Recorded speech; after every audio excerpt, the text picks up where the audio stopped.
लंका दहन। जब राम और लक्ष्मण वानर सेना समेत सीता जी की खोज कर रहे थे, उस समय एक ऐसा क्षण आया जब सभी भारत के दक्षिणी तट पर आकर रुक गए। दूर दूर तक फैला समुद्र और उसके अलावा कुछ नहीं दिखाई दे रहा था।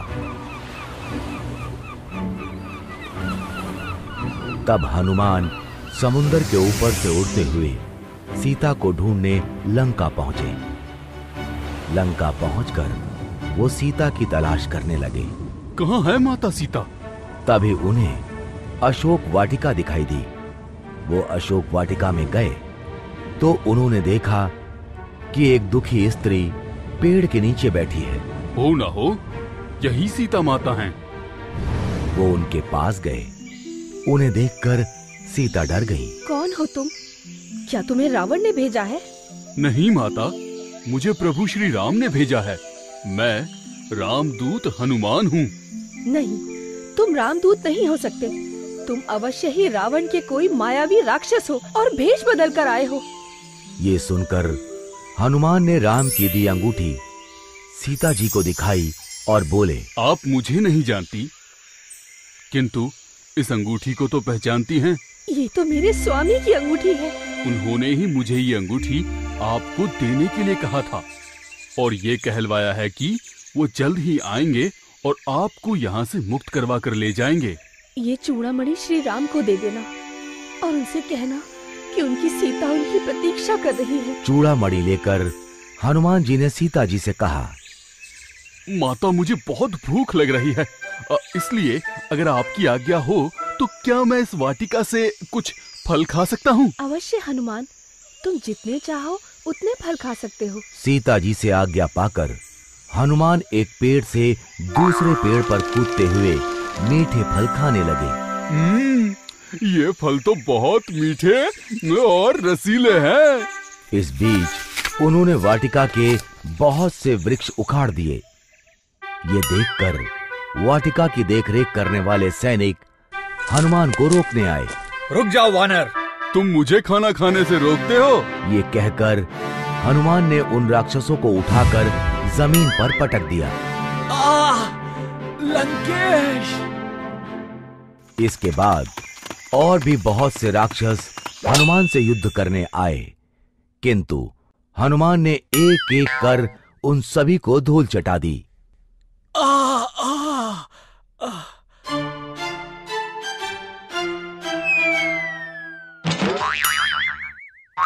बचाइए लंकेश! ये सूचना जब लंका के राजा रावण के पास पहुंची तो उसने अपने पुत्र अक्षय से कहा, पुत्र अक्षय, तुम अभी जाओ और उस वानर को पकड़कर मेरे समक्ष लाओ। जो आज्ञा पिताजी। अक्षय राक्षस सेना के साथ वाटिका पहुंचा और हनुमान को ललकारते हुए बोला, लंकेश के पास जाने के लिए तैयार हो जाओ वानर। उससे पहले तुम यमराज के पास जाने के लिए तैयार हो जाओ। ये कहकर हनुमान ने अक्षय को पैरों से पकड़ा और जमीन पर पटक कर उसे मार दिया। जय श्री राम! ये देखकर अक्षय के साथ आए राक्षस डर कर वहाँ से भाग गए। लंकेश! लंकेश! अपने पुत्र अक्षय की मृत्यु की सूचना सुनकर रावण और भी क्रोधित हो गया। उसने अपने श्रेष्ठ पुत्र मेघनाद से कहा, पुत्र मेघनाद, उस उदंड वानर को पकड़कर मेरे समक्ष लाओ। मैं स्वयं उसे दंडित करूंगा। जो आज्ञा पिताजी। मेघनाद कुछ राक्षसों के साथ वाटिका पहुंचा।